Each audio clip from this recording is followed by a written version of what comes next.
I think we're live. Hello, Roy. Hey there, hey there. How you doing, sis? I'm doing good. How you doing? Are you feeling mellow? I'm feeling mellow. I'm chill right now. Can we get you worked up? My chill level. My chill level's like right about here because I know this is going to be a good show. We're going to get fired up today. I know it. Yes, So I can't wait to see it. I can't wait to see you get fired up. I thought it was going to be with Walter, but he was fired up, so I didn't have to get fired up. See, he was like, all brought all the energy. But this one here, this one goes straight to the heart. Yes. But so welcome everybody to Red Hoop Talk. My name is Roy, and this is my sister Shannon. Hi, everyone. We want to say, first of all, we want to throw a shout out to the first people of the lands that we stand on. I'm out here in Southern California, of the Shumac, the Kitimuc, the Serrano, the Gabrielino, Lucino, Cohilla, and the Kumeyaay.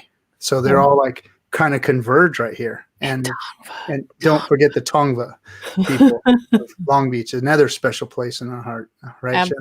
Absolutely. And here in Maryland, we're on the lands of the Piscataway, and there were many tribes that used the land here in Maryland as trade routes from the south and up north, and so a lot of tribes used these lands, but the Piscataway are the people that we recognize today and that are still here today.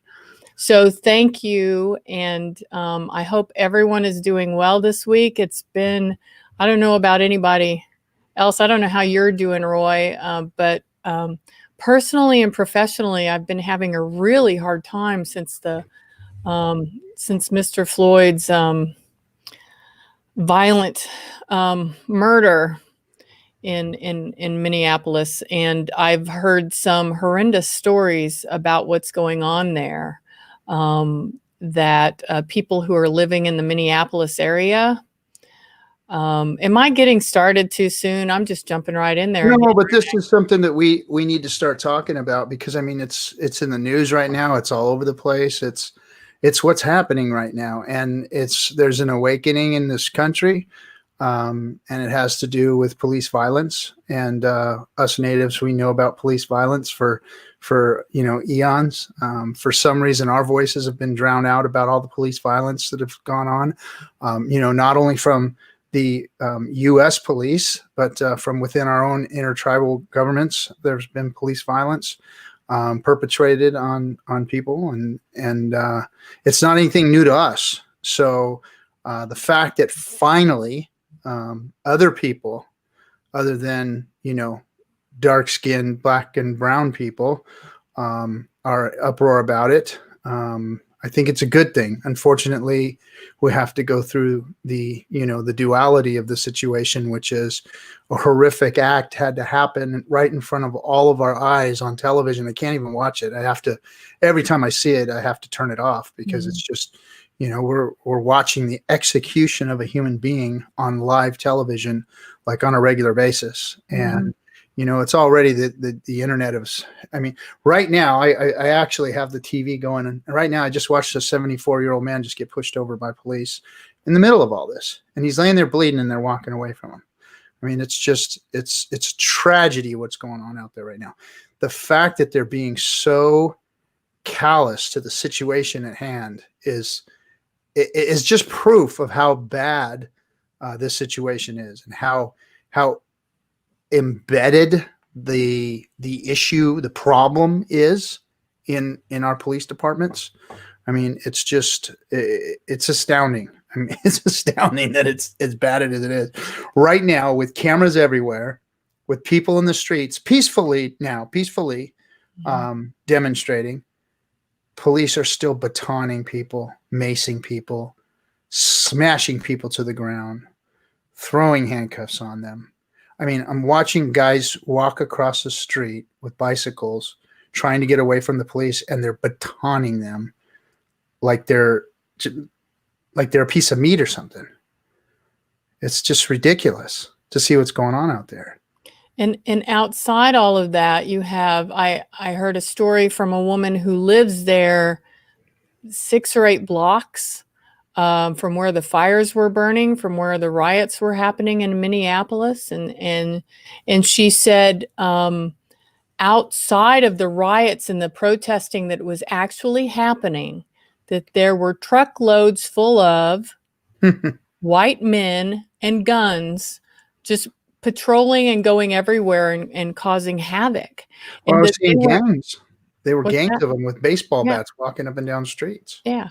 For I don't understand how the protesters and others are getting harmed while gangs of people with guns are being allowed to patrol in residential areas away from the protests and basically going uh, without notice, without any law enforcement noticing.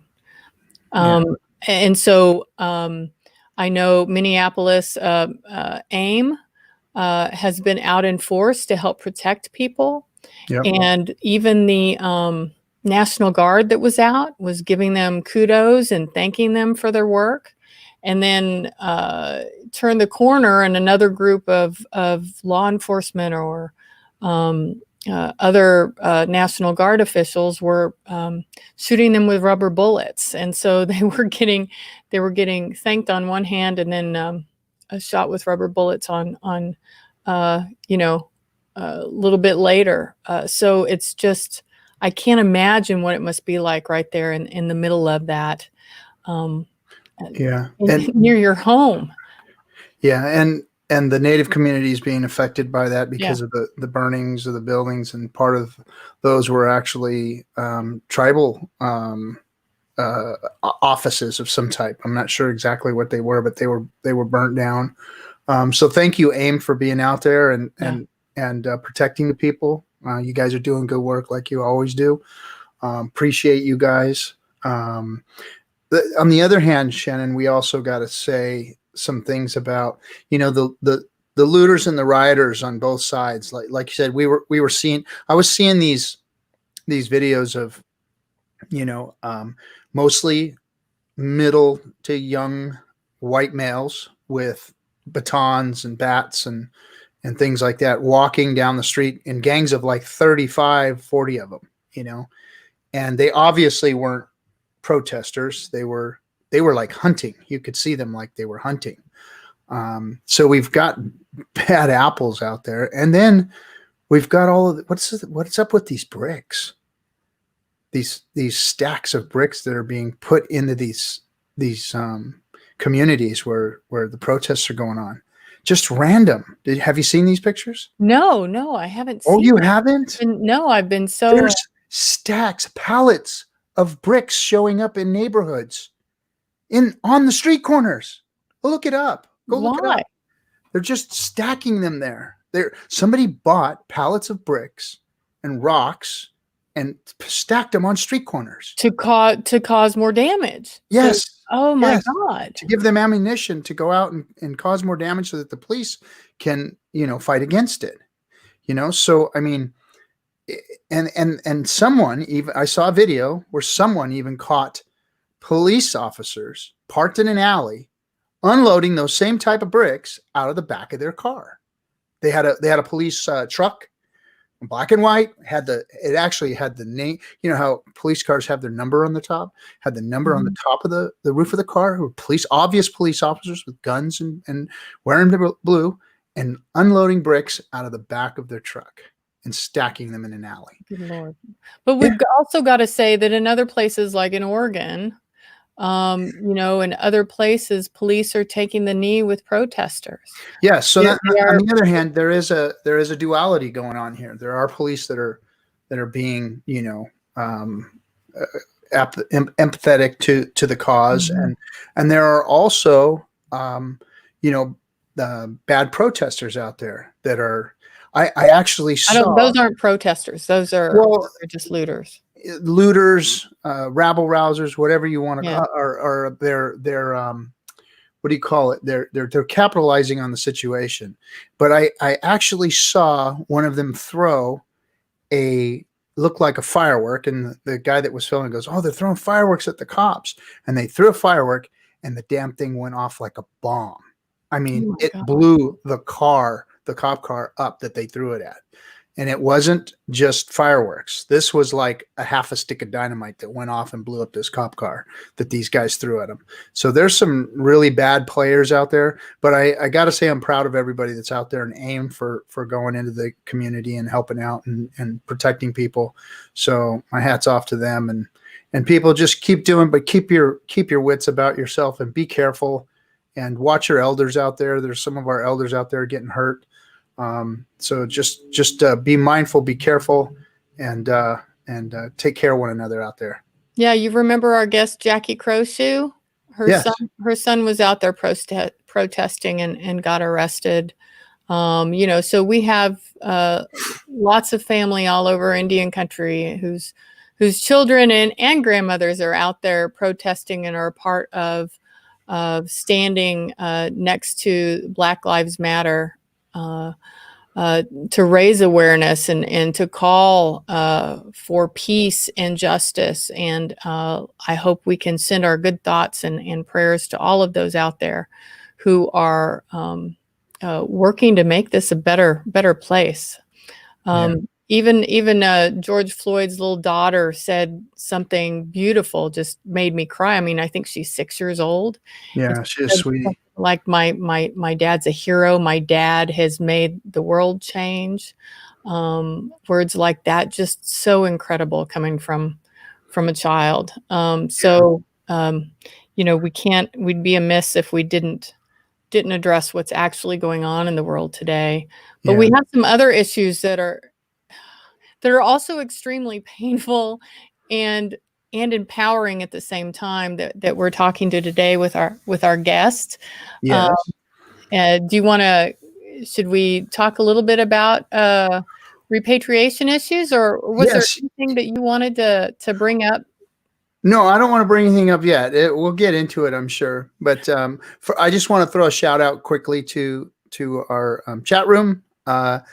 SG's out there again. Thank you. Welcome, Sandra from Colorado. We're glad to have you in the chat room. We're going to have to make you an admin pretty soon because you're the one that's always in the chat room.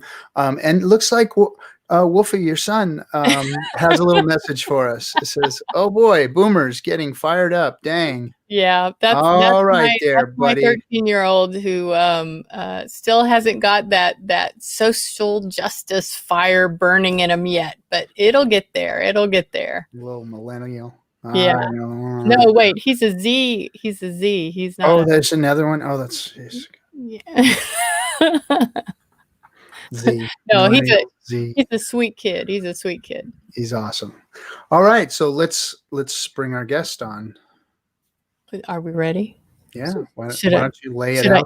Should I introduce her first, or that would be nice? Like that? Okay. I want to. Done. What's that? Isn't that how's done? Hey, we kind of change things up every time. This is fluid. We're transcending and being better every time, right? Exactly. So I want to welcome to our show this evening Dr. Sonya Atalay. She's Anishinaabe and Ojibwe, and she's going to talk a little bit more about herself and who she is and where she comes from. But she is an extremely powerful woman. I sat on the NAGPRA review committee with her probably 5 or 6, 7 years ago. And I would always get so mad at everybody, and I would just, call people to the carpet. And Sonya, I love to watch her. She would do the same thing, but she did it in such a way that people didn't know what was happening to them. She could hook them right in and pull them in, and then, give them a good little poke on the nose, and was so persuasive in how she carried herself. Gentle persuasion, and I always love to watch her. and learn from her. And I'm so glad that she's with us tonight. So let's bring her up so we can talk to her more about repatriation. Well, hello, Sonya. How you doing? Dr. Sonya. So, I'm doing all right. Hey, Miigwech, Shannon, those kind words, and I have to say right back at you, I would do the same thing. I look down at the table at you and watch your badass self, like being the one hitting people over the head with a stick and going, I need to learn to do that. That is amazing. And watch you with awe, watch and learn. So, yeah. Well, I don't know if I've learned much since then, Sonya, but the things that I've seen come out of your work has just been great. And what's going on with NAGPRA and the comic book, which we're all going to get into here. But let's first start out. Let's let people get to know you a little bit and who you are, where you come from. Sure. Well, Bujo, Boshking Nango Quain, Indigenous, Anishinaabe-Ojibwe Quain and Dao, Wabaje and Dao Jo Meo. Myself and my Indigenous language greet you in Anishinaabe-Moen. I shared with you my spirit name, Boshking Nango Kwe, and my clan, Wabaje, the Pine Marten clan. And I also shared that I'm a Medewan person. I'm a first degree Medewan of the Three Fires Medewan Lodge. We're the carriers of traditional songs and knowledge and teachings. So yeah, there's a little bit about me. I'm also an associate professor at UMass Amherst and living here in Western Massachusetts. Yeah, in a beautiful place there. I like you got your solar panels, you got trees behind you. It's beautiful. I'm realizing you guys are going to get to see the sunset a little bit here, so hopefully it doesn't get too dark. Oh, awesome. Well, we'll figure it out as we go. Great. So tell us a little bit about your work and where you're at now, and then we'll kind of roll it into your past about what you've done. Sure. So what are you currently doing? What's happening? Well, right now I'm trying desperately to finish a book called Braiding Knowledge, which is thinking about bringing together Indigenous and Western science and knowledge, and trying to think about how Indigenous knowledge is really challenging and changing institutions. Finally. And yes, finally trying to decolonize and make some serious transformation. And that all actually came from the repatriation work that I've done. And seeing how repatriation is really a teacher for us and can show us so many things about what needs to change in institutions. Mm-hmm. Yeah. Oh, yeah. Yeah. You've had firsthand knowledge of that from the beginning of your academic career. Well, what's funny is when I first started out, I used to say, I would tell elders, we used to have a powwow on the University of Michigan campus. And I ran, believe it or not, in my former life, I used to run this big nightclub, like a 2,000 person nightclub. I had no idea. Oh, we could tell stories. Yeah, let's do that tonight. But yeah, and of course, the whole bar was had employees that were all Indians because I hired everyone. So that was really fun. But we would come into the bars called the Nectarine, for those of you in Ann Arbor. And after the powwow, and I had elders there, and we would just sit around and talk and visit. And I remember people saying, "Oh, what do you do?" And I'd say, "Oh, I do archaeology." And I would always joke, put off the kind of grave digger comments or whatever I heard. And I would say, "Oh, I'm going over there to dig up their graves," which I didn't do that, but that was my way of kind of, at that time, archaeology was not, that was a problematic thing, which I understood. And I never thought I would be the one who was working on these issues of repatriation and trying to change the discipline. So I always say, people say they get into archaeology because they loved it and they were a little kid and they always wanted to do this. And what I always say is, I got into archaeology because I hated it and I wanted to change it. Yeah, that's good. That's good. It's a good perspective. Yeah, I was always wondered, I wonder what it would be like if a bunch of Indians showed up at the cemetery and just dug somebody's grandma and like put her in a glass case in the front of their store or something, how that would go over. Mm-hmm. But we'd Yeah. never do that. We'd never do that. Well, of course Right? not. Of course not. I don't want to see some dead person. Right. I don't need people being dug up. Right. So we're trying to stop Yeah. them from doing that. So what was it that actually brought you to where you're at today? What was your past like? What did you do? What organizations did you get involved in? Let's go even back further than that. Let's talk about I was going to ask, was it Custer died for your sins and the whole chapter on archaeologists and Yeah. I don't know. I go back. I think about, I was in 4th grade and I was a kid who was always kind of doing all the reading and getting through all the reading. And then I'd sit there bored.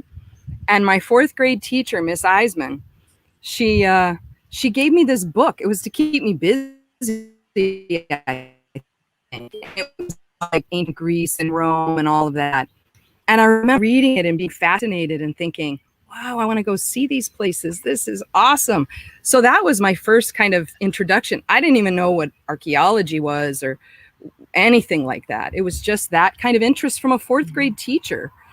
And, I recently went and looked up Miss Eisman, tracked her down and sent her an email and thanked her and said, you changed my life. You may not realize it, but you gave me one book. And that opened up a world that I didn't even know existed. Wow. So I thanked her and I sent her an article where I talk about this, my journey. And she's mentioned in that article. And so I got to email that to her. And that felt really nice to be able to circle back and thank someone who really influenced that way. Roy, are you getting a little glitchy with the technical or everything? Is it me or was that Sonya that went? No, that was Sonya. But yeah, she's up now. You have anything running in the background there? Are we good? No, I turned everything off. Okay. Well, we'll keep going because I may be seeing something, but other people may not. No, Sorry to interrupt. She is glitching out a little bit on the sound. Okay. So, so did you grow up in Michigan? Yeah, I grew up just outside of Detroit. I grew up off reservation, and I really grew up just with my mom, and I didn't get to know my dad and really connect with my culture till much later, when I was in my teens, and then went to college and got to kind of track down and meet my dad. And that was really, really a powerful part of my life. And from there, I think, like I said, as I started to explore Anishinaabe culture and started thinking about, wow, how did I get here from wanting to do archaeology into, like I said, thinking this discipline needs to be changed. That was hearing from elders and hearing stories that people were telling me about the ancestors, about sacred sites, about not having access to places, and me realizing, this isn't just something that's happening, excavations over in, Greece and Rome. This actually has to do with my own people and culture here in the US, and there's something that needs to change.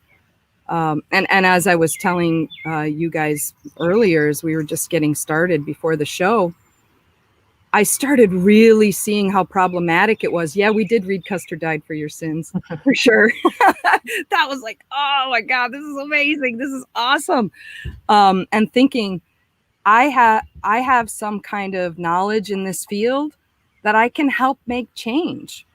It doesn't have to be this way. I was trying to, now I see it, like dream another world of what could be, what was possible. Mm-hmm. And I would have these professors in school when I started who would stand up in front of the classroom right when NAGPRA was passed in 1990, and just blatantly say things like, in a required class, NAGPRA is nothing more than a political tool used by Indians to get back at white people. That is a quote forever burned in my mind. And he felt quite comfortable saying that in the classroom.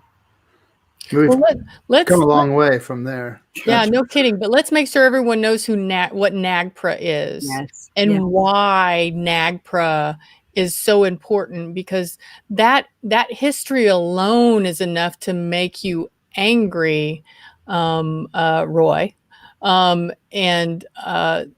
Do you want to talk a little bit about that history and why we have NAGPRA and what NAGPRA is, so people will know? Sure. So NAGPRA is a federal law. It stands for the Native American Graves Protection and Repatriation Act. It was passed in 1990 after some seriously difficult battles.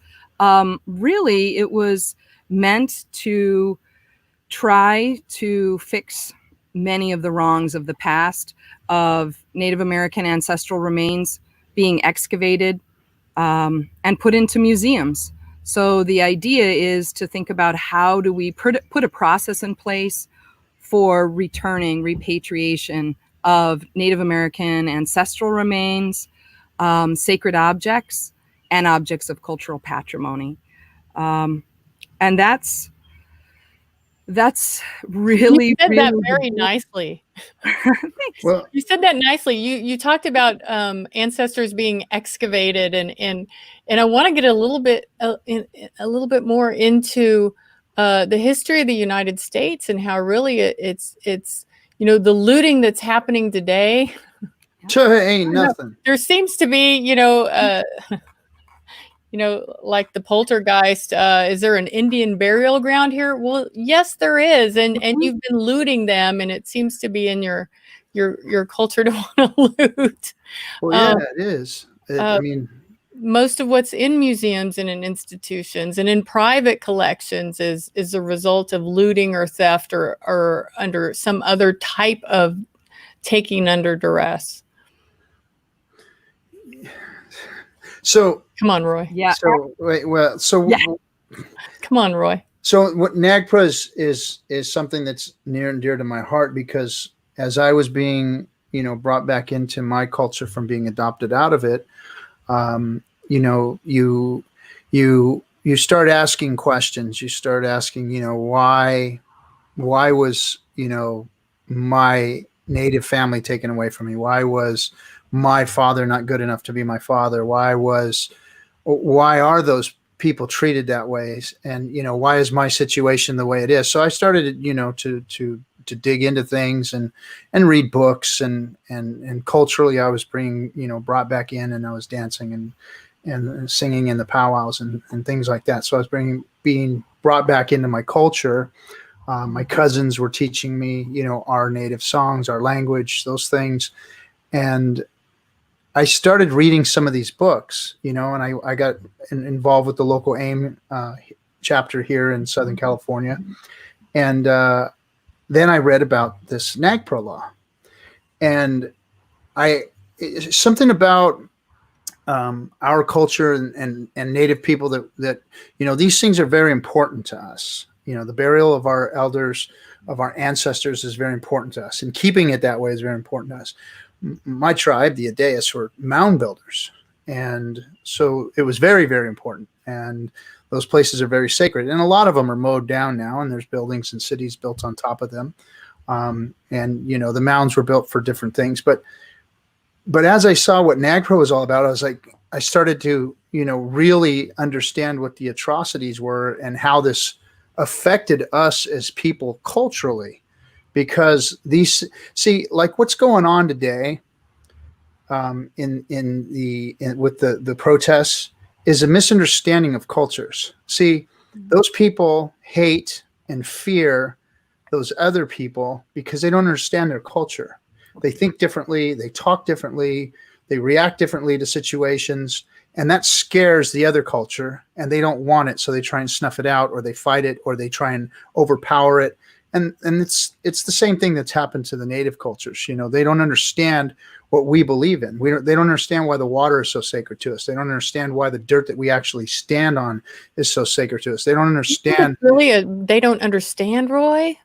No, they don't, because it's not part of their culture. Or there's Every breath is important to us. superiority. But it's our priorities are these things that they take for granted, that they don't understand. They don't understand our culture, so they fear it. They for the longest time, natives were thought to worship, the air or the water or these things, and we just held them in such high reverence that it appeared as though we were creating, worship to those things, like they were our deity. But they were just important to us. They were sacred. Everything is sacred to us.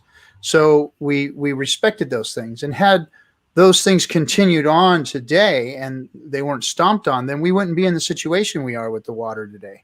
We wouldn't be in the situation that we are in the air today if native peoples were in charge of, bringing progress to the world. We would have done it in a different way. We would have done it with, dignity to the air, dignity to the water. And I don't think we would have seen the Industrial Revolution like we did, because we respect those things, and those things aren't respected in other cultures. So NAGPRA, get off my other tangent here, NAGPRA was one of those things in the early days that really fired me up, because it was like, they're doing what? And then as I started working construction out here in Southern California, I started seeing what they were doing, and they were digging up sacred sites. And I think it was, back around that time, it was in the, I would have to say, late to mid 90s when they found the Pavugna site on Cal State Long Beach. And they actually started taking, they had to fight for that too. I mean, it was a fight for Pavugna to be, labeled a sacred site in the whole city and everything that they found there. So, that was one of those things that got me fired up early on to the atrocities and to the disrespect that the, powers that be, the culture that be, for lack of a better term, was laying on native people and their cultures. And NAGPRA was one of those things that was a win. It was finally a win. How much of a win was it? That's like Sonya was talking about it when we talked earlier. It's a mess. It's like, okay, well, let's go get this one of our elders back. Let's go get one of our ancestors back. Well, they're in a box with, there's 400 hip bones in that box, and there's 500 hands in this box. So they've got, on top of their, trying to bring these people back, we've got a mishmash, a mess of, not even in the museums. These are in their back rooms, in their storage rooms and things, just sitting in boxes, So there's just a huge, deep mess involved in all of this. And it doesn't make it any more right, but it's got to be a lot of work for the folks that are doing it. Yeah, it's got to face that right straight at it, right? Yeah, I was just thinking, Roy, as you were talking about the difference in worldview, and there's this place that some of the work that we've done with the Saginaw Chippewa Indian tribe of Michigan is at a sacred site in Michigan that's called Ejibigadek Asin in our language, the place with writing on stone. So archaeologists call that a petroglyph site, right? But it's a great example, that difference in worldview. So for archaeologists, they want to protect this place by making sure no one touches it, by making sure it's covered so the rain can't touch it. It's gated. There's a lock on it. It's separated from the water that runs by. It's just thought of as the rock with the petroglyphs on it, right? For Anishinaabe people, that's a relative. That's an animate being, a grandmother, a grandfather. And the thought of not having water on our grandmother or grandfather is horrific. right? And to be able to then separating that stone from the water. In our teachings, the river that runs right by is always giving, always and forever giving the teachings that's on that relative, on that grandmother, in the language. The sound of the water is giving that teaching in the language. But it's that the river is separated off. The medicinal plants are separated off. We can no longer, that was the case where we couldn't go there and hold ceremonies anymore. So that really, to me, gets to that difference in worldview, separate things, control, cover. This is a thing versus even in our language. Think about our language. It's a verb-based language. It's about relationality. It's about interconnection. It's not about a noun, a thing that's separate from. And we can get into what that means in terms of capitalism and all sorts of stuff right now. But I think your point is so well taken about just the difference in how people think and what really matters being based on things versus relationships. Yeah. And that's where the big disconnect is because there is no culture in the US. They don't have culture. They have capitalism, and that's their culture. And that takes precedent over everything. And where we see, teachings in the water, where we see songs in the air, where we see those things, they just see a resource for them to exploit. Extraction. It's extraction. Extraction. And it's not going to last forever. They can't continue to do it forever. And we knew that from the beginning. That's linear. That's the linear thinking versus the relationality, the circular thinking. I mean, the ways of thinking are so completely different. And that's where the biggest problems come from is because we can't see eye to eye on that stuff. So, as we go to battle right now with all of this, that's going on in this country, I mean, I don't know where it ends up because, we've been doing this for, 35, 40 years. We've been reading and listening and watching and learning and just watching rights being taken away, watching nothing ever changing for Indian country. Watching some things change, I mean, it gets exhausting after a while, but the fight is still there. There's still hope. Like you said, we think within the hoop. We don't think linearly. We don't think of an end. We think of everything continuing and everything being of itself and back into itself. So. There's hope there. There's always hope. That was the one thing I was told is there's hope. And as long as I do my part and make sure that the world doesn't end in my time, then, I've breathed my breaths well. Yeah. Well, I agree with that piece about hope. I mean, that place I was just talking about, Ejibigade, after many years and work by many, many people, we now see that the Saginaw Chippewa Indian tribe has an MOU, an agreement with the state, with the DNR, in order to have co-management of that place. So that there's two keys that can open that gate, so that the signage that's there is now in Anishinaabe-Ojibwe. They say Ejibigade Asin, the real name of that place, not just Sanilac petroglyph, archaeological site. So I think there are ways that we're seeing changes happen. We certainly, I think, have some hope in terms of NAGPRA. There's many hundreds of thousands of our ancestors held. That's still the reality, but we do see progress. I mean, we see that ancestral remains are being returned and are going home as they need to be. Some progress.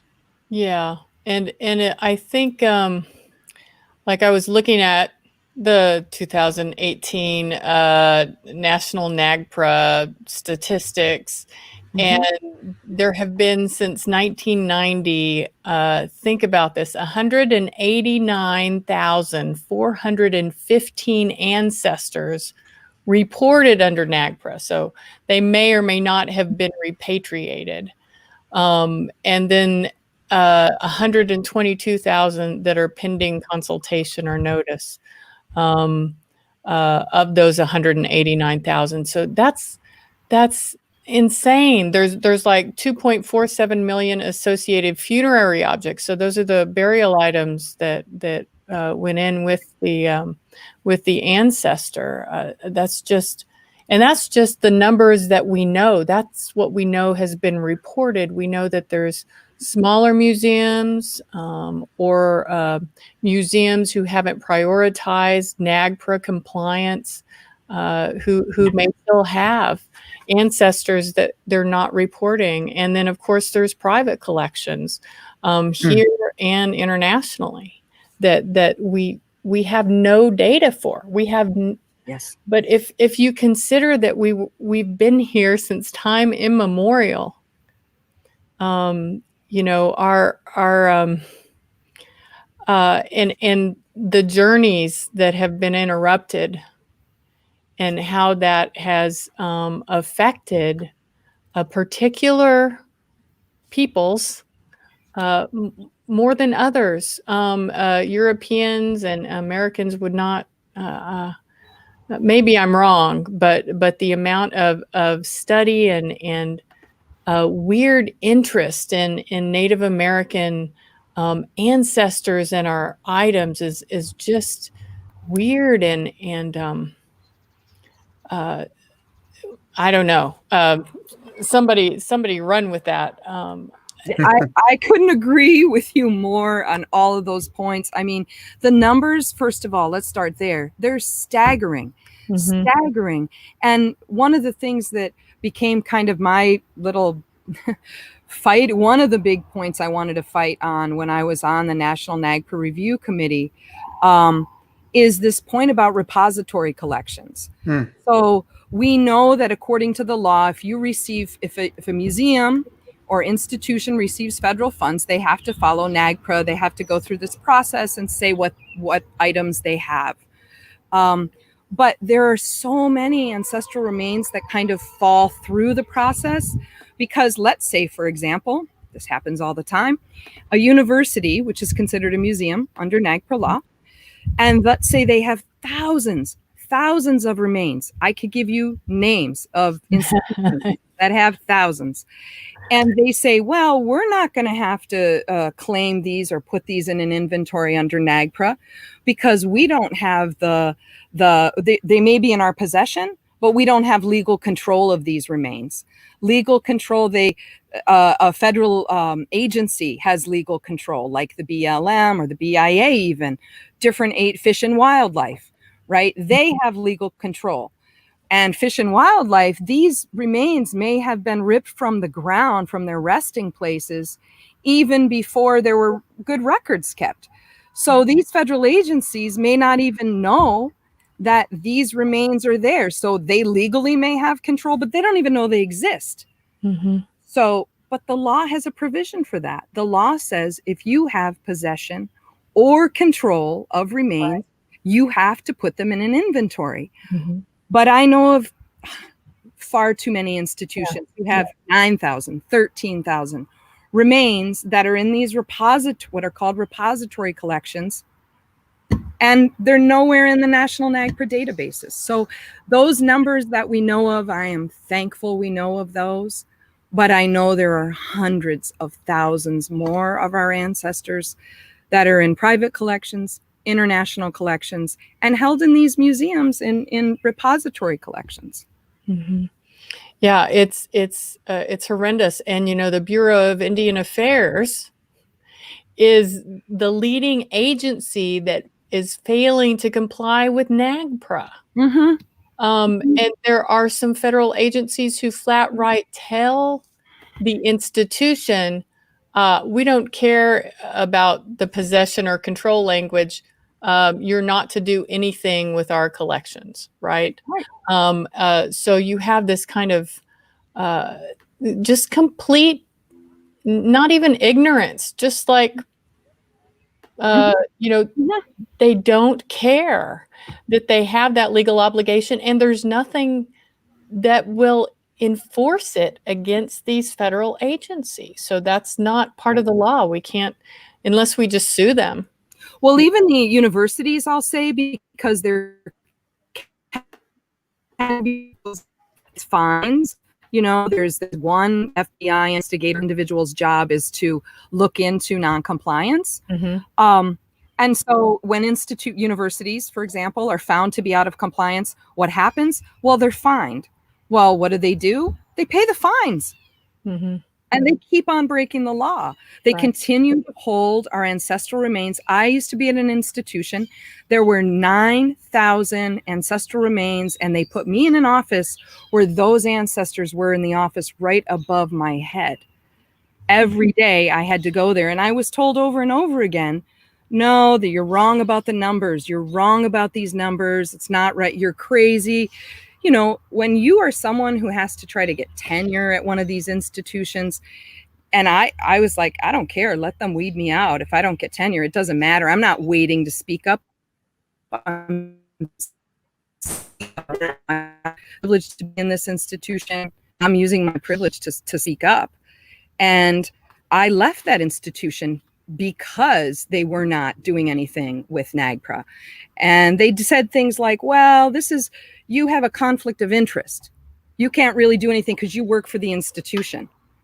And I thought that was egregious. And when I left, I wrote to the president of the institution and I said, you know what?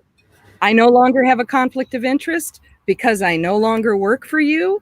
And literally, I know where the bodies are. So, and 2 weeks later, they posted a notice for a NAGPRA compliance officer, which they'd never had before. And they admitted that, in fact, the numbers I was saying that they said I was crazy for were too low. I was estimating it was 6,000 or 7,000. Now we know it's over 9,000. Wow. Oh. Wow. And then the university got this big, huge grant to be NAGPRA experts, even though they had never been in compliance with NAGPRA. Just horrendous. And there was nothing, even with that federal granting process, that stopped them from getting that money. It just insanity. So NAGPRA is this beautiful human rights legislation. It truly is maybe the only human rights legislation in U.S. law. And violations of those human rights are constant and continuing, and the people that continue to fail to comply with the act are committing egregious human rights wrongs, and they don't seem to it's again, it's that the linear thinking, I think. They looked at it as a win-win probably after they got their grant. Oh. Yes. You know, and that, I'm sorry to say, and that's just one story. The institution. Yeah. Exactly. I can tell you, we could be here all night and I could go on and on and on. And what tends to happen is people who fight, there are ways that they try to, you know, intimidate, to get you to be quiet, to get you to, well, even, I don't know if you know this story, Shannon, but when I was first nominated for the National NAGPRA Review Committee, and so the way it works is it's a committee that oversees compliance with this federal law. There's 3 members who are nominated by Native tribes. There's 3 members who are nominated by scientific organizations. And then there's a 7th member that is nominated by the other 6 members. So my seat was important because it was I held a scientific seat. I was nominated by the World Archaeological Congress. And there were protests about that, people writing and fighting that I shouldn't hold that seat as a scientist, even though I have PhD from UC Berkeley, just like better institutions than most of these people went to, supposedly. And they claimed that I shouldn't be on there because I wasn't a real scientist, and because It was an international scientific organization that nominated me, the World Archaeological Congress, and not a national scientific organization. It was craziness. None of it worked. I was still able to have 2 terms on there, but it just shows you the lengths that people will go to. And what I find really funny is people are always like, oh, Indians are they're so crazy. They're so emotional. Like, you want to see emotional? Go see some of these archaeologists and museum folks who have the threat. They're worried we're going to just come in with a U-Haul truck and, load it up. That's emotional. Mm-hmm. Yeah. Oh, yeah. I have. Which is what should be done. Exactly. Yeah. I mean, the fact that it just sits there is all this time is just ridiculous. That And the types of delays that museums and institutions, especially the big ones, especially the ones with lots of money who like to fundraise and talk about what they are doing in Indian country, and changing their exhibits to more Indian friendly or whatever it is. Those are the institutions that are putting no money into their NAGPRA compliance and cause a lot of delay, and tribes have problems working with those institutions. So tell me this. So there's a law that says you shouldn't be doing this. And there's institutions out there that have thousands of bodies that are sitting in boxes in warehouses or lockers or rooms in storage. There's nothing being done with them. They're just there. Is this a weird power thing? I mean, it's obviously not a capitalistic thing, because the work has already been done. They dug the bodies up, they put them in boxes, and they put them in storage. So really the value of those things has kind of diminished. So is this just a power thing? Is this a sick power thing that they're doing here, that they just want to keep these remains in storage? I don't understand what these universities or these institutions are thinking. I mean, I can understand a private collector that has his little skull or whatever that wants to act whatever. I mean, I can understand the mentality of it. I don't understand it inside, but I understand the mentality of something like that, because it gives them some kind of value, some kind of sick value or whatever. But what kind of value does it give these organizations to keep all of these remains in storage? Because like you said, there was thousands in one institution, and there's institutions all over the globe that have thousands of these things in storage. What? Well, you hit on so many important points, Roy. Oh, I don't even know where to go first. But first, I'll say, obviously, yeah, these are not just Native American bodies. These are brown and black bodies from peoples and cultures around the globe. We have a law that helps us with the repatriation of our ancestors. But in terms of international repatriation, that is another lifetime's work that I think, and I talk about NAGPRA as a teacher, because I think NAGPRA teaches us so much. We can look and learn from NAGPRA in order to think about other Indigenous peoples' remains that need to be returned. In terms of what you're asking about, like, why, what is this? I can say, and maybe we could talk a little bit about the comic. I worked on a comic, and part of that comic, it's part of a series about NAGPRA and repatriation. And one of these, the first one, tells the story of repatriation from the University of Michigan, and a very different story from a repatriation from Harvard University. And I can say, when we did the work with the repatriation from Harvard, one of the things we were told flat out when we asked why this question you're asking, Roy, and we were told, this is a quote, well, we are a museum after all. I don't understand, but I think that's just part of the purpose that people think of as an institution of, we're hoarders. I mean, they want to hoard human bodies. Public education institutions, right? They have a mission to educate the public, and they want to keep them for scientific purposes. Maybe we don't have the technology now, but they want those things there for when the technology does come available. They're going to get somehow more information out of them. But the problem is there, what NAGPRA has been able to do is really teach institutions the expertise that are in tribal nations. Absolutely. And that's your comic too. That's should we bring that up? Sure. Yeah, let's talk about the comic. Well, I want to say one more thing first. One more thing. Okay, Roy. So this concerns me because this strikes at the heart of what I'm seeing happening today. So Native peoples, we've got. I mean, and I can only speak for my own clan and my own tribe. And we have stories about the things that we're supposed to do. And if we don't do them in a timely manner, a timely place with the things that we're supposed to do them with, then, we're bringing things on that we don't want. Mm-hmm. We're not doing what we're supposed to do. So it's been an anxiety of my culture, my tribe, to do the right things in the right place at the right time. And one of those things, and this is not just us, but this is global. Every culture, even this linear culture that we talk about today, has burial rites, has a faith-based, for the most part, burial.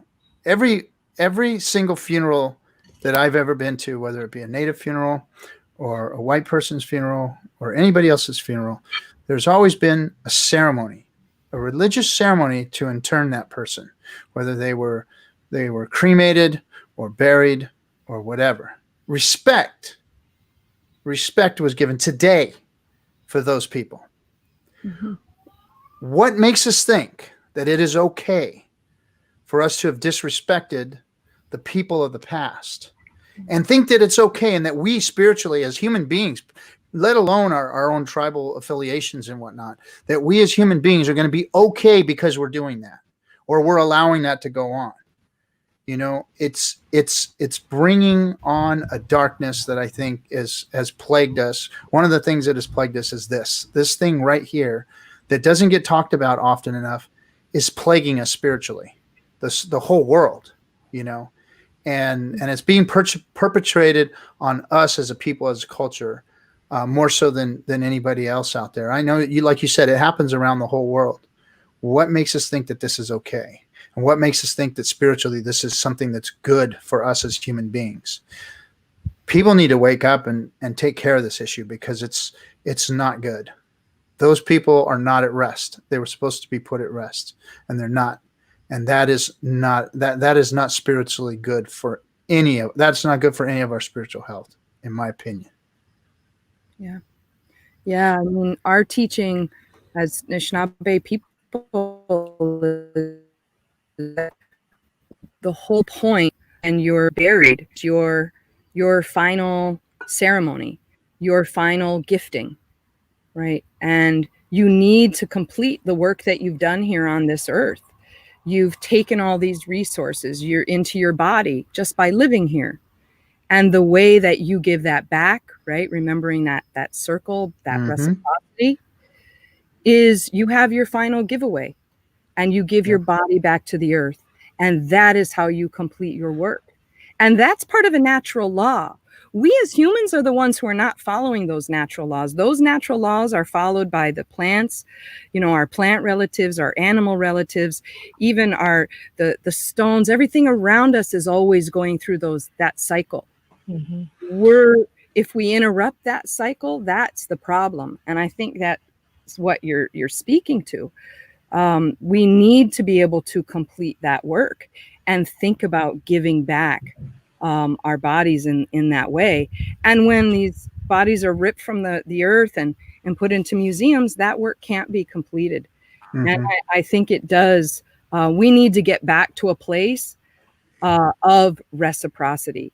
Mm-hmm. And NAGPRA and the work of repatriation, I think, is one way of helping us do that. It helps us with healing. before we can move forward. Yeah. It's so important for the world. And that's one of the things that keeps me restless, because I know that our ancestors are restless because they're not at rest anymore. And that's one of the things that really got to me when I talked about NAGPRA being one of those things that woke me up. It was when I started to realize that this was going on at the scale that it was going on. And as I started to understand how important it was for us, like you said, that reciprocity to actually occur, and for us to be part of that, for our journey to be, that part of our journey to be, respected and done in the right way, to have it disrupted, that just gives those spirits a restlessness, and it gives my living spirit today a restlessness that I know that I will probably, if I don't ever see all of those bodies repatriated, then I will go to my grave with that restlessness, So let's talk about your comic so that we don't get on too many more tangents here. Up, so I can either bring up the comic itself, or we can go through the website here.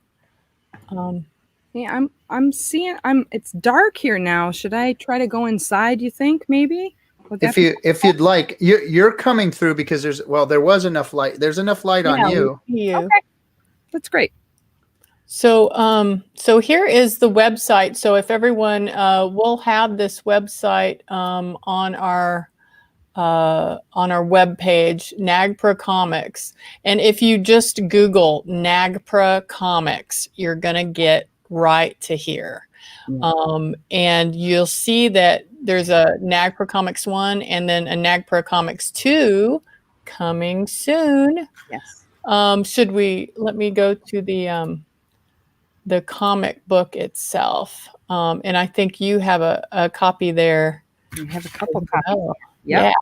You can get your own. You can order your own. It turns out we have ended up selling and distributing, I think it's now almost 8,000 or 9,000 of these. It was shocking. Wow. We launched it at Indigenous Comic-Con. Indigenous Comic-Con is awesome. And that's where we launched it. And since then, and where do they hold that do they hold that somewhere different every year? Is it in one place? That's in Albuquerque in New Mexico. Okay. I know that in recent years they've been talking about, and maybe this past year they were going to, but hold it in different locations. I think they were talking about maybe going to New Zealand to host one there. But it was at Isleta Pueblo was where we were at when it was when this one was launched. So why are you calling this Journeys to Complete the Work? Yeah, so that teaching that I was just sharing with you about that we need to, when we're buried, that our body we complete our work in this world. That title was about, this is a journey to complete that work. But it's also the idea that the work of NAGPRA, that massive undertaking of bringing our ancestors home, is also a journey. So it had that double meaning of like the journey to complete our work and allowing our ancestors to complete their work. Yeah, it's really beautiful. The art is beautiful. Yeah, that was John Swager, a colleague of mine. And what we really wanted to do is tell these stories. We're working with tribal nations to tell their stories of repatriation. Really, this is an act of truth telling, of saying, also teaching about the law. Here's how the law can work. It can be complicated, yes, but it can also be broken down in ways that is really straightforward. So that's part of what we tried to do. We also wanted and page on the screen, we want to give kind of Indigenous Native concepts of land, of cultural affiliation, right? Of place, of people. There's something in the law where that talks about ancestral remains being culturally unidentifiable. And we were just trying to say here how what we think of in terms of the connection of us to our homelands and to those ancestral remains aren't unidentifiable. What cultural affiliation means and looks like from in this case, Ojibwe point of view. As I said, we tell the story of University of Michigan, which is quite a powerful and positive story of massive change. University of Michigan used to be one of the worst offenders. And because of activism, literally out there on the campus, drumming during finals week, exams week, 24/7,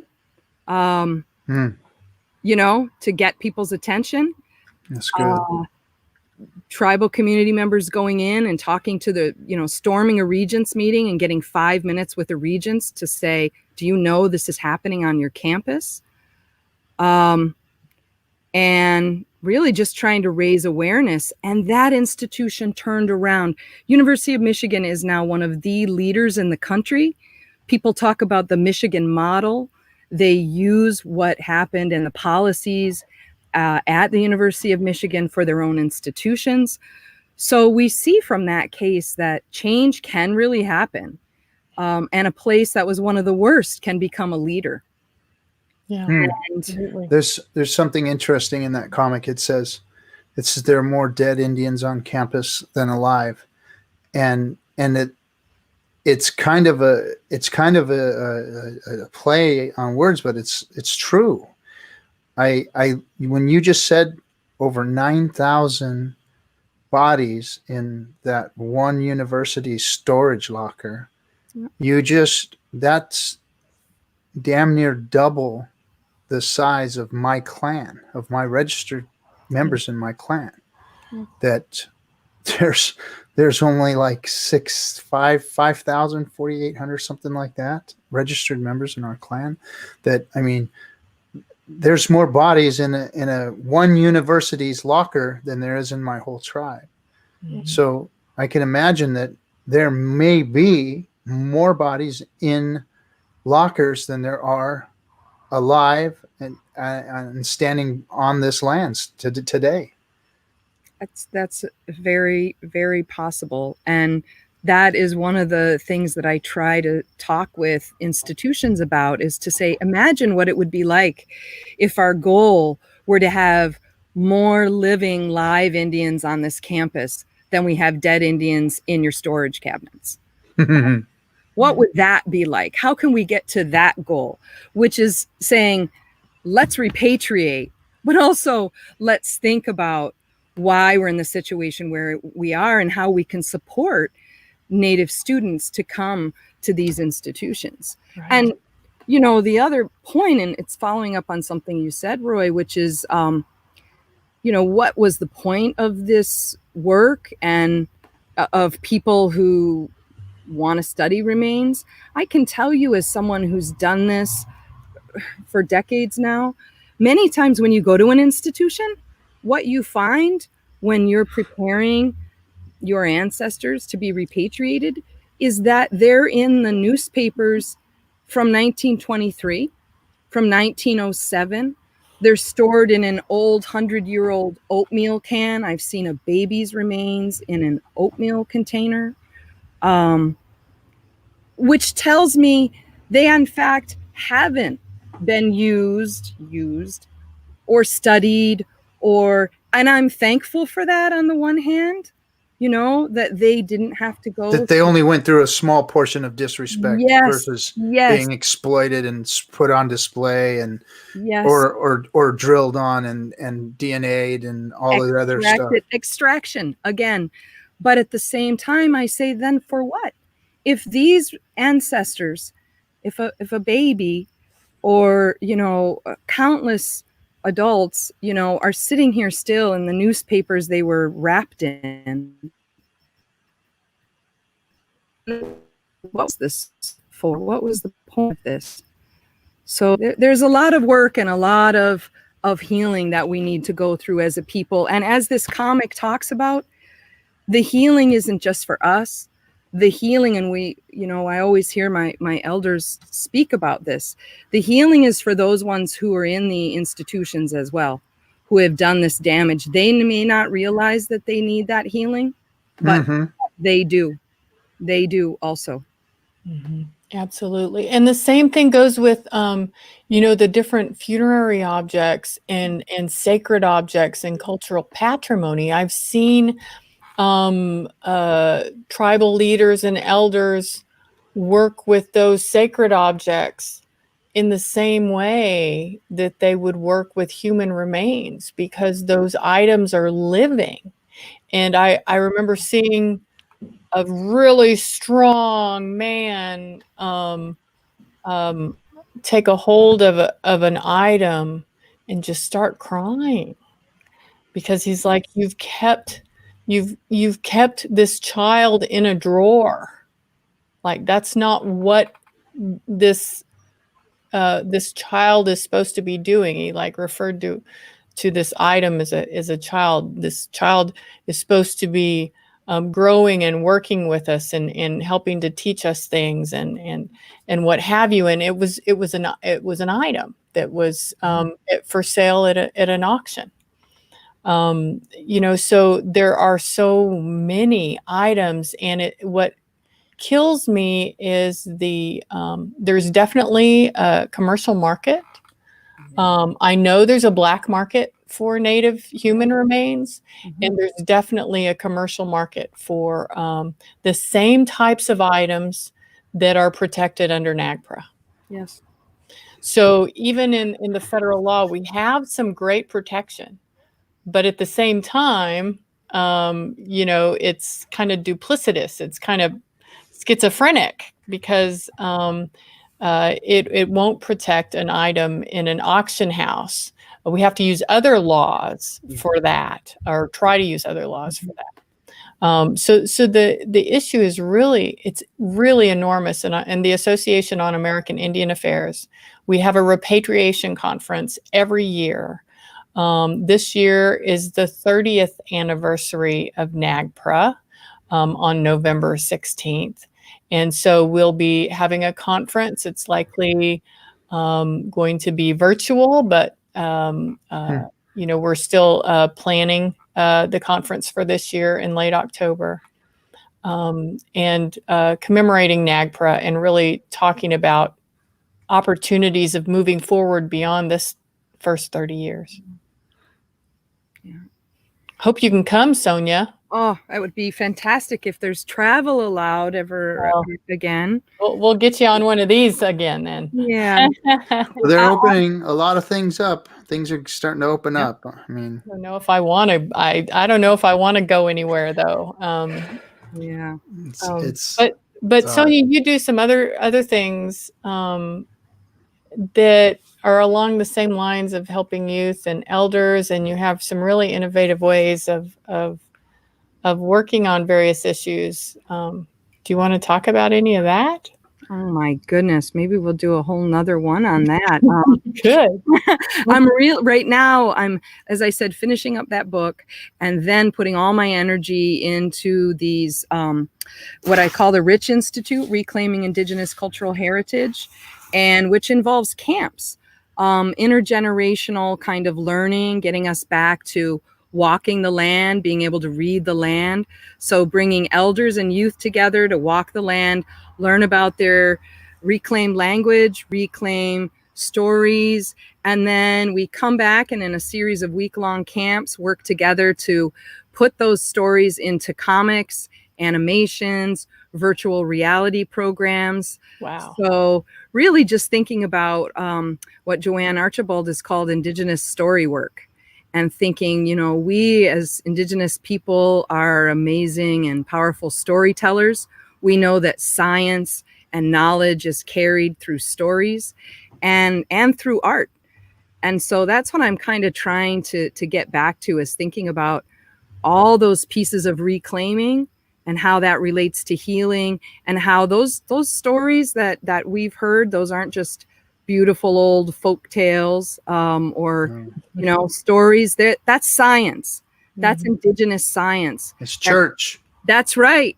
and that's It's true. carried in us, and we need, to find new ways to tell those stories to reach our youth and the other ones out there who are lost and who need to learn a little bit. So that's how I got into the comics in the first place. Yeah, that's Nice. great. I know that my son, I mean, that's really a great way for me to reach him, is to be able to show art and multimedia. Um, you can't just sit down and tell him a story in front of the fire like my grandma told me. But Why not? Why can't we? I know, I don't know. Why And can't we? I think it's because of these things. It's because of these phone Okay. things. Okay, so let's talk about that real quick. Let's talk about it. So I've discovered something really, really interesting in today's modern culture, amongst Native culture, amongst all culture. I have a 14-year-old daughter, and she does this thing called TikTok.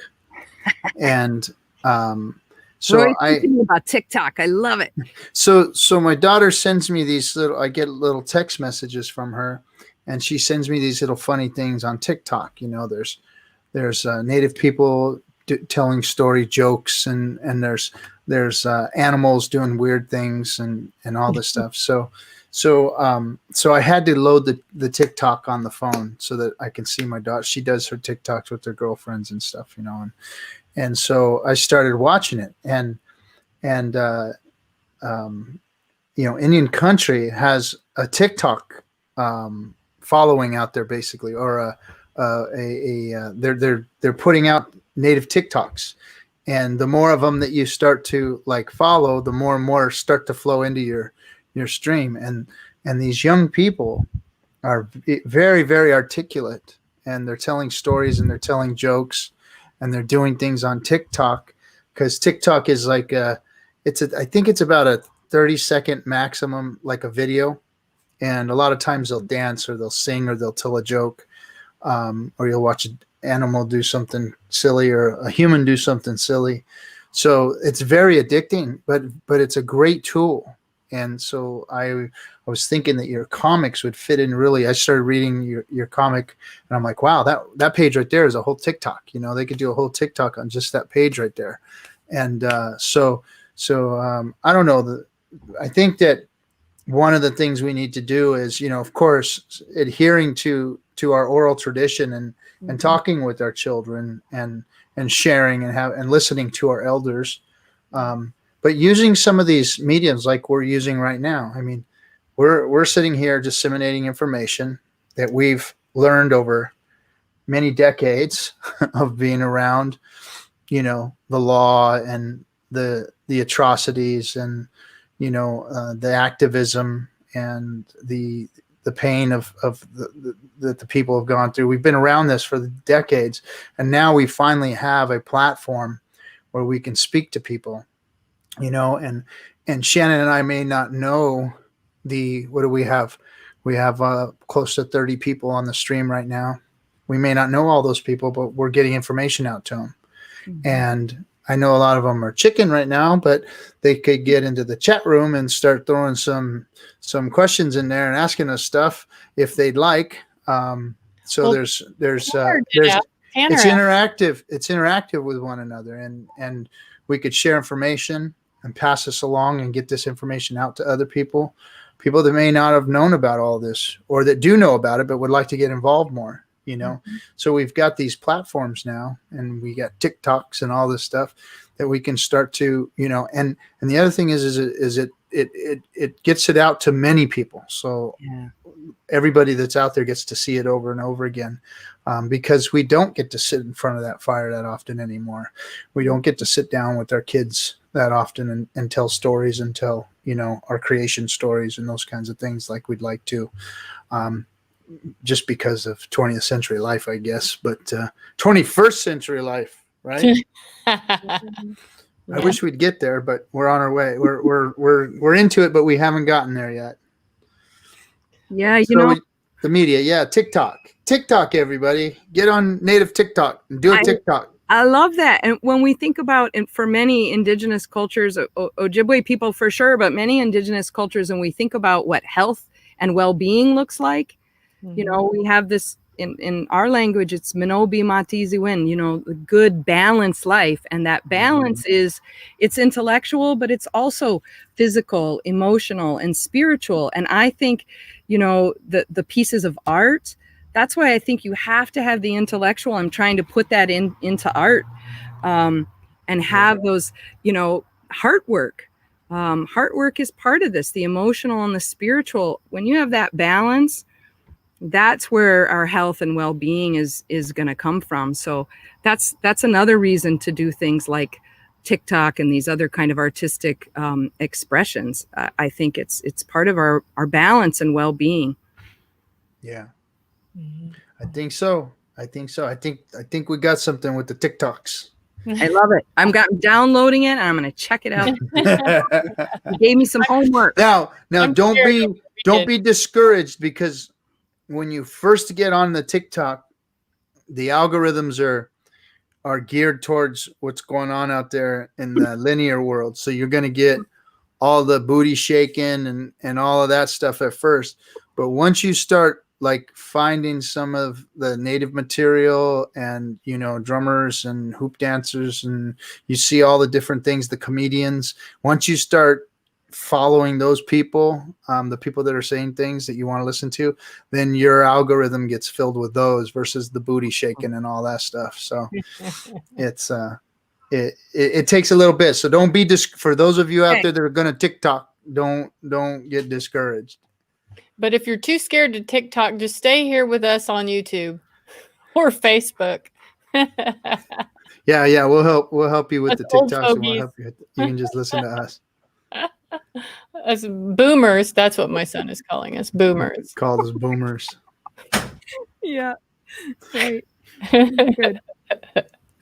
Well, I know I still have 10 million questions I'd love to ask you, Sonya, because, you know, I've missed you. We haven't gotten out in our NAGPRA spaces, review committee meetings. Let me fix something real quick. Quite a while. And you always had such this beautiful, proud way of communicating that was so poignant. And I guess I always was wondering, thinking, looking over at you, like, what is going on in her head? I feel like there was like, you know, in your head with some of the things that were going on that we had to deal with, and some of the institutions we had to listen to, some of the you know, the disagreements that institutions, you know, who wouldn't comply, but yet you were still able to communicate in such a beautiful way and be so poignant. I mean, what did I get it right? Were you going crazy back there? Oh yeah. I was practicing my stoic culture. You know? Well, how do you do that? Yeah. You know, people have said so often that my face is really expressive. So I always was thinking that, like, okay, think of the long game. How can you communicate to people in a way that they can hear, you know, in a way that, I mean, again, that braiding metaphor is always really powerful for me. And trying to, it is really hard, because most of the time you're just thinking, what am I hearing? I want to just scream. This is insane. But then I just have to catch myself and say, how are we going to get to where we need to go? The emotional part can take over very easy. Oh, yeah. You just have to kind of do the work and get in your head. And so easy. It's so much more easier just to go bleh. Yeah. Than to actually be calculated about and I don't have the right word, but you know, it's about human consideration. I mean, that's what I saw in you. You were able to meet that person or that institution where they were at and speak to that without backing down on what the truth was. Yeah, I honestly think my Medewan teachings and training really helped me, that spiritual centering. I do a lot in my teaching with contemplative practice. So I teach a course that's Intro to Archaeology. Can you imagine how I teach Intro to Archaeology? I'd love to be in that class. Right? Here's the coolest part. 327 students in my class. Wow. I can't even see the back of the room. It's huge, right? Yeah, 327 students. And here's how I start the class. I literally turn off the lights. So it's dark, just like you see me out here on my deck. It's dark. And we sit in the room for the first minute of every class and we just breathe. In Intro to Archaeology. Yes. Wow. That is how, and sometimes I guide them through and I just teach them, like, when you're frustrated, when you're angry, sometimes we laugh for a whole minute. I just start laughing and help everyone else in the class just crack up. But I really believe in that piece of balance, those, the spiritual and emotional pieces, that takes practice and training. And just like we train our minds and our intellect and our bodies, I think we need that training too. And I want those students to know that, when they get frustrated, when they're angry, you've always had that. Just take that breath, start your day. I start my day with, I sing a water song. I sing to water in my language, and sing. This water song is, I love you, water. I respect you, water. I thank you, water. And I just take that sip of water every morning, starting my day, remembering that water is what gives us life. So, it's things like that, those small moments that we can always kind of come back to. And you would probably notice I would just take a sip of water at those meetings and remembering that, like remembering and thanking that water. Yeah. For giving me patience, giving me the wisdom I need and what I need to say at that moment. So I don't know. I hope, and what's interesting is the review comments in my classes, the students always comment on that. Things like, thank you for giving me a moment of my day where I'm just breathing. I'm like, you always have a moment in your day to breathe, but they forget. We all forget. Do you teach them no shovels? Oh yeah. Oh yeah. No shovels. We're not digging. Yeah. I just had to share this one with you. Che says she wishes her Intro to Archaeology was taught by you. Come on over to UMass Amherst, Che. Right on. So, not to change the subject, but I wanted to bring something up before we get way too long here. I found something out there there's actually two things. They're stepping on states' rights right now, and I couldn't tell you exactly what it was, but I heard it in the news. Again, Indigenous rights are being stepped on. So there's some more stuff out there that I would hope Shannon could tell me about. I thought maybe she'd be on it and tell me, but I did hear it in the news. But one of the things that I heard in the news, that I was walking, I started trying to get my sexy back, and I started walking because I've been laying on my bed for like the last few months. So COVID-19, Roy, that's what I've got over. I got the COVID like 25 right here. Oh, we're not supposed to say that either. It hurts the algorithms. So we got to be careful with the C word. But so I'm walking and doing my walk, and I'm going up in the hills, and I'm listening to some news, and they were talking about some rights being trampled again. Indigenous rights. It has to do with air quality and whatnot. Of course, that's one of the things that they love trampling on. But there's this other thing, and I'm going to pull this. I want to pull this up. I want to share it with everybody because it looks like a worthy cause. Let's see here. Some worthy work that's going on. Let me find the tab. So there's this place. Can you guys see that? Because I don't have my double screen. Yeah. Okay. So Bristol Bay is the place that's being affected by this thing called the Pebble Mine. And I think the Pebble Mine is a silver and copper mine.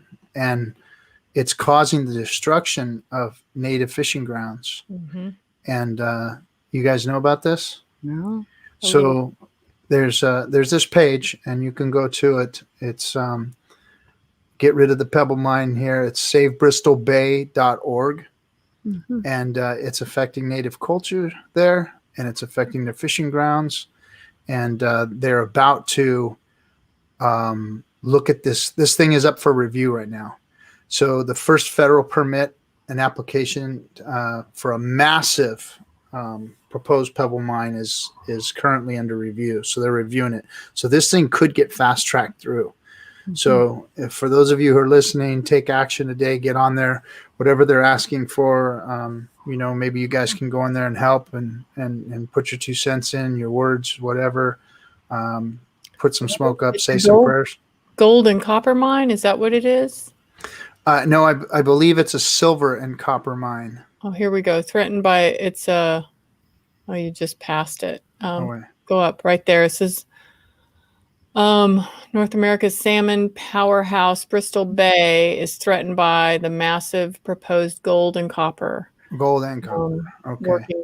So it sounds like they've got, it's more than just Alaska Natives, but it's environmental people, it's business people, yes, recreational people who want to fight against this. And this is not the only place this is happening. This administration has at every turn, they just passed some different Clean Water Act regulations that takes it basically does the opposite of what a Republican government seeks to do. They basically they're taking the states' rights away, and they've been tribal rights away from deciding their own clean water quality standards. That's what they've become now. They're taking away states' rights. It's ridiculous. Makes no sense that this administration, who always seemed to be really positive of states' rights, is doing the exact opposite. And I don't understand why states aren't just because these are federal contracts. Yeah, and there's probably some self-dealing in there. Of course, that's what it's always about. It's the capitalistic way. They're making money off of it, and there's no sanity involved. It's all about the dollar. It's all about the dollar. It's about the economy. And the economy is doing so well. It's like, wait a minute, how long is this going to really last? Is this what we want for our children? Is it going to be here for our children? No. Mm-mm. Well, we know from some scholars like Anna Singh, she says we're already in post-capitalist ruins. We just don't know it yet. We aren't realizing it yet. So we need to look to some other ways. And I think rather than those linear ways, we need to go back, like we said in the beginning, thinking about those ways of reciprocity, not extraction, not linear.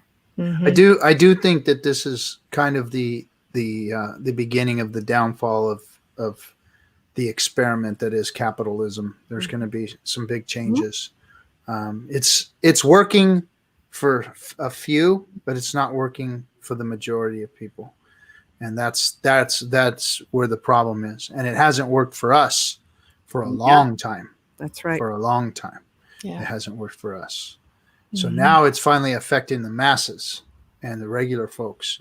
They had a couple hundred years of it being a positive thing for them, where they were all making money, they were all doing well. And then the 60s ushered in kind of the beginning of the end of that. And now here we are, 40 years later, it's in ruins. Capitalism is in ruins. They're in their towers right now going, oh shit, they're coming for us. Because that's what's going on in the streets today. That's the first cuss word you've said all night. Is that I've been trying to bite my tongue, and I'm trying to remember the algorithms. And by the way, that reminds me, everybody that's in here, we've got a lot of folks finally showing up. Thank you all for listening and hanging out with us. But please remember to like, comment, and subscribe to the stream. It helps us, and it helps us get the word out to more people. So if you do like it, or if you just want to give us a comment, if you don't like it, go ahead and put that comment in there. at least it's help. Even bad comments are good for the algorithms. Oh yeah. Any comments good. Any comments good. We love those comments, man. No one can do the hate comments that I got on Joe Rogan. Nobody can do them that bad. Man, those guys were mean as hell. They're trolls. They're professional trolls. Those guys sit in their rooms and they that's what they do. But here I wanted to put so our good friend put this up and said Bristol-based site has a form to fill out and it goes to your Congress member. So I guess it automatically takes your zip code or whatever and sends it. Excellent. I just filled it out and it has been sent. Thank you so much for helping out. We appreciate you. And we appreciate you again for always being in our chat room from day one. Yeah. We're going to have her on the show one day. Sandra's going to come on. She's been our loyal viewer. Chad's there too. There's a couple that Chad. From Texas, and I think we had one question, a NAGPRA question from someone in Texas about a burial site. In East Texas, which is where coast to cattle land. So, right on. Chad, was it Chad? No, I think it was. I have to scroll up. Tanner. That's my son's name. Yeah, he said, could NAGPRA help out the Mount Tabor Indian Community Oil Company destroyed our cemetery in East Texas? So how does somebody do that, Sonya? So like myself, I was a construction worker and I've been on sites where bones had been found, where they'd been dug up and construction was halted and those kinds of things. But I know there's a lot of times where it's not. What if you're a stander by and you're a citizen like me and you know what that means and you see nothing being done? What can you do? How can you alert the authorities? Who do you call? Is NAGPRA one of those organizations you do that with, or is there somebody else and then NAGPRA steps in? Well, it depends, and I'm seeing here in the comments, and that was you all who were saying it depends if it's the land is federal or recognized tribal land. The part of the problem, and again, I'm not saying NAGPRA law is perfect. One of the problems is that it doesn't cover private property. Yes. Right. So, unfortunately, now there could be state laws that apply. And may give you some protections. But if this is private property, because private, again, back to capitalism, right? And the problems with what's sacred in terms of private property, that's a problem. Yeah. But if human remains are discovered, you are supposed to call law enforcement. Because, isn't that a federal? Office? Yeah. Well, no, that's not federal, but that's state. So all state law is if human remains are found, you've got to call the coroner or the police, and then they determine whether it's an archaeological find or if it's a recent homicide or other kind of homicide or something like that, right? So that's the first step that someone should call the police. They should stop what they're doing and call the police because it's human remains. And then the other processes, there may be state processes and state laws that kick in, or depending if federal agencies, tribal agencies, or federal lands are involved, then NAGPRA may be the act. But I could go on and on. Right on. To my sis out there, Shannon Martin's there. I just want to say, bonjour, sis. Hi, Shannon. Another Shannon.